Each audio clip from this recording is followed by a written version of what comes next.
Everyone, आज हम आईसीएसईएमआई का एक प्रैक्टिस क्वेश्चन देखने वाले हैं जो कि ग्रुप थ्योरी से है एंड ये सब्जेक्टिव नेचर का है। तो चलिए देखते हैं हमारा क्वेश्चन क्या है। हमको क्वेश्चन में गिवन है that let G be a finite group and H is a normal PSSG of G। मतलब हमको गिवन क्या है that G is a finite group। हम order of G को मान लेते हैं it is equal to some n and H जो है it is a normal subgroup of G first of all and हम ये symbol को denote कर रहे हैं for the normalcy, okay?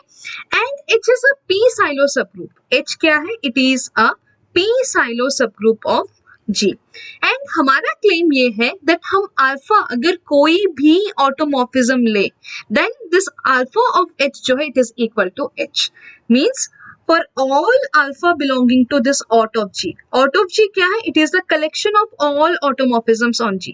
It is the collection of all automorphisms on the group G.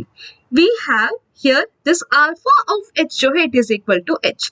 That is what we want to prove. Okay? हम solution पे जाने से पहले कुछ terms को हम फटाफट recall कर लेते हैं। सबसे पहले automorphism का मतलब क्या है? Automorphism एक function है alpha which is a mapping from the group G to the group G itself and alpha is an isomorphism.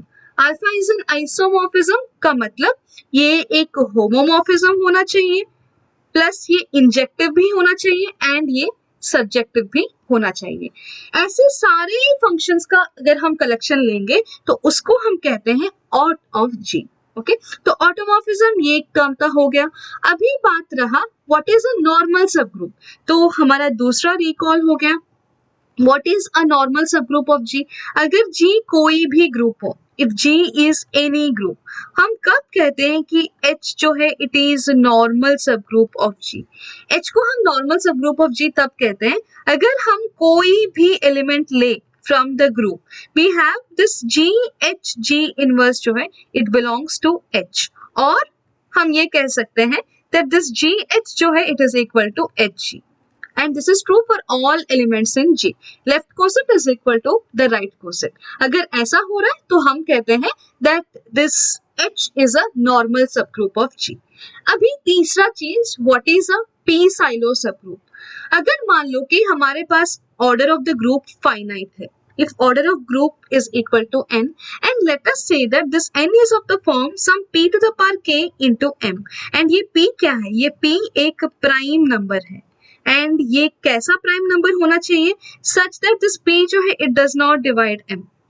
okay? p जो है it does not divide m। अगर h एक ऐसा सबग्रुप है g का such that this order of h जो है ये p to the power k हो जाए and this p to the power k plus 1 if this does not divide the order of the group। अगर हाँ ऐसा हो रहा है तो हम इस सबग्रुप H को हम कहते हैं H is a p silo subgroup या H को हम PSSG कहते हैं। यहाँ पर आप एक बात ध्यान देना that हम ये नोटेशन जो है यूज कर रहे हैं for the subgroup, okay, and इसको हम नोटेट कर रहे हैं for the normal subgroup. Fine.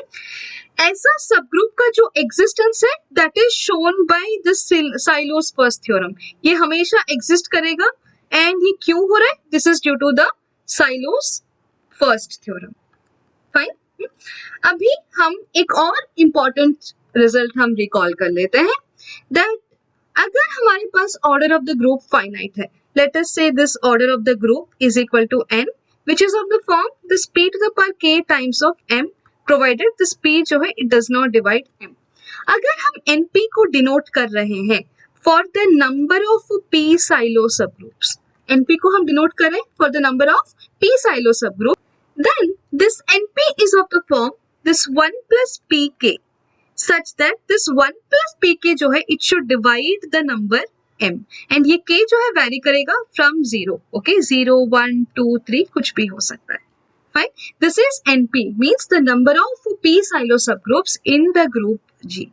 Okay इसी का एक बहुत ही इंपॉर्टेंट एक प्रोपोजिशन है that if H is a PSSG, अगर मान लो कि मेरे पास कोई भी एक p silo subgroup है then H is normal in G if and only if this NP is equal to 1। यानी कि अगर मेरे पास कोई भी एक P साइलो सब ग्रुप है such that this H जो है ये नॉर्मल हो रहा है इन G, that means this number of P silo subgroups, number of P silo subgroups जो है this is equal to 1, this is equals to 1। ये कहता है हमारा साइलो थर्ड थ्योरम, ये जो है हमारा आता है from silos third theorem. Okay, अभी इन्हीं सब चीजों का यूज करके हम इस क्वेश्चन को सॉल्व करने वाले हैं। अभी अल्फा क्या है? It is an automorphism of G and H यहाँ पर गिवन है that H is a normal sub group of G, at the same time it is a PSSG। तो from here what is this NP? This NP is equals to 1 ना। यहाँ पर हम last statement में यही चीज तो हम रिकॉल किए हैं। If H is a PSSG, H is normal in G, if and only if this value of NP जो है it is equal to 1. So what is the number of silo P subgroups in G here in our question? Number of P silo subgroups. Number of P silo subgroups जो है this is equals to 1, जिसको हम NP से denote करते हैं, this is equals to 1। इसका मतलब क्या हो गया? That H is the only PSSG. H is the only PSSG in the group G. In the group G. अब हम अल्फा ऑफ H पर हम क्या कह सकते हैं? ये जो अल्फा है हमारा, it is a mapping from G to G, है ना, and H is a sub group of G। In fact H is a normal sub group of G। सो सबसे पहले दिस अल्फा ऑफ H जो है it is the sub group of the image space, and ये हमारा image space क्या है? It is a group G itself, है ना। तो अल्फा ऑफ H जो है it is a sub group of G, right. तो एज मेरा अल्फा एक ऑटोमॉर्फिज्म है, तो मेरा क्लेम ये है, what is my claim? My claim is this alpha of H जो है it is a normal sub group of G। ये मेरा क्लेम है। तो इसको हम प्रूव करने के लिए हम क्या करेंगे?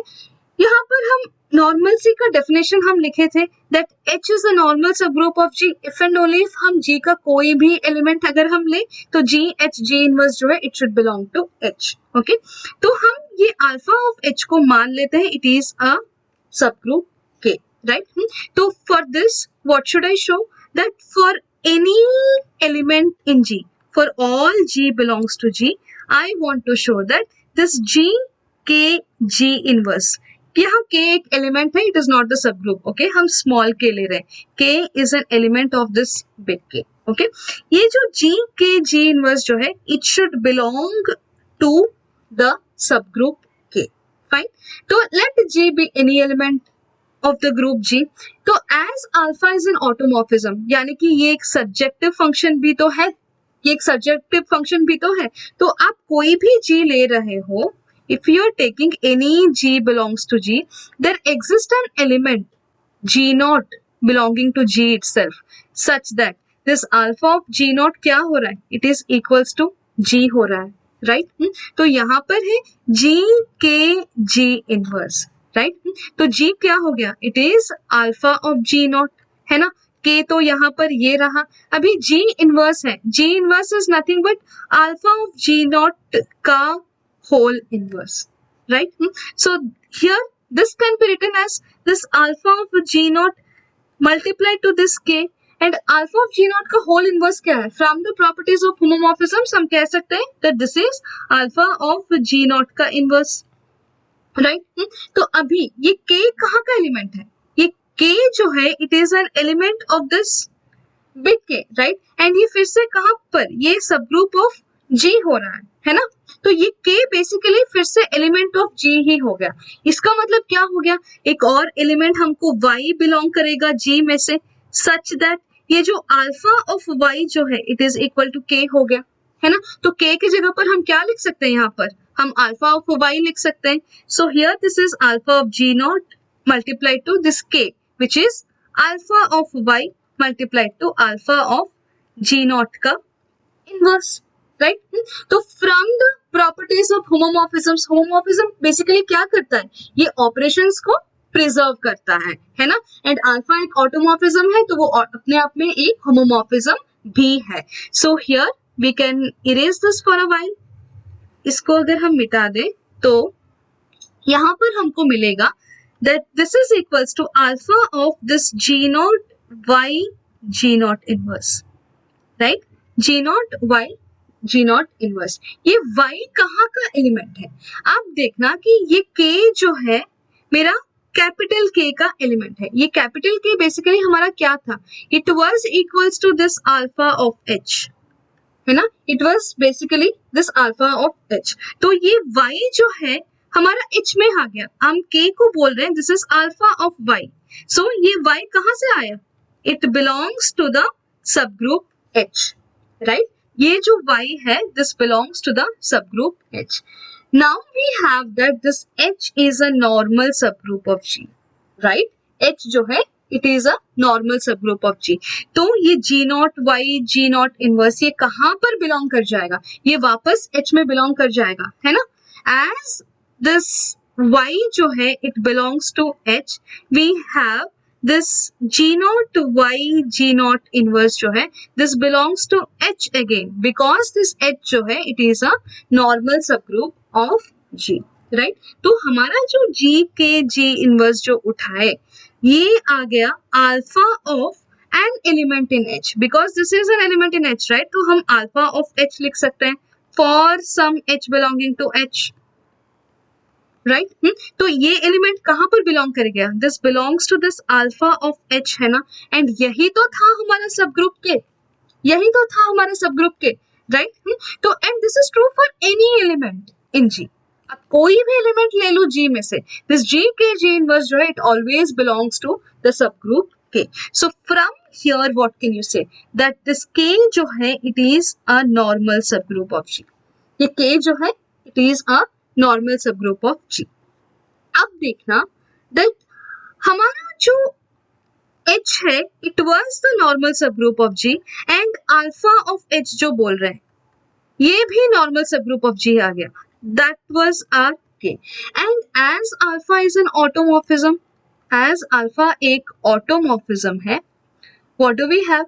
We have this order of this alpha of H is equals to order of H, है ना? क्योंकि अल्फा क्या है? It is a bijective function. वो इंजेक्टिव भी हो रहा है, सब्जेक्टिव भी हो रहा है, राइट? तो H का जो ऑर्डर होगा अल्फा ऑफ H का भी तो वही तो ऑर्डर होगा, ऑर्डर थोड़ी ना चेंज होगा, राइट? तो अगर मान लो कि H एंड K डिस्टिंक्ट हो गए तो इसका मतलब हमको ग्रुप में से दो PSSG मिल गए, है ना? ये order of H is equal to order of alpha H जिसको हम ऑर्डर ऑफ K बोल रहे हैं, right? And this is a PSSG. This is of the forms of P to the power K, such that this P to the power K plus 1 does not divide the order of group, है ना? So from here we must have this alpha of H is equal to H, क्योंकि H एक normal PSSG हो रहा है. That is more important here. अगर PSSG नहीं है तो हम कुछ नहीं कह सकते. H is a normal PSSG हो रहा है तो हमारे पास एक ही normal subgroup हो सकता है और which is a PSSG and यहाँ पर हमारा K भी एक PSSG हो रहा है तो ये दोनों तो अलग नहीं हो सकते हैं, right? So this H should be equal to K. So that is the reason why we have this alpha of H जो है it is equals to H. They cannot be distinct. Okay? तो I hope आप इस solution को समझ पाए हैं and यही चीज तो हमको prove करना था, right? अगर आप ऐसे और solutions चाहते हैं तो you can just let me know in the comment section with the exam year and question number. See you in the next video. Till then, be happy and keep learning.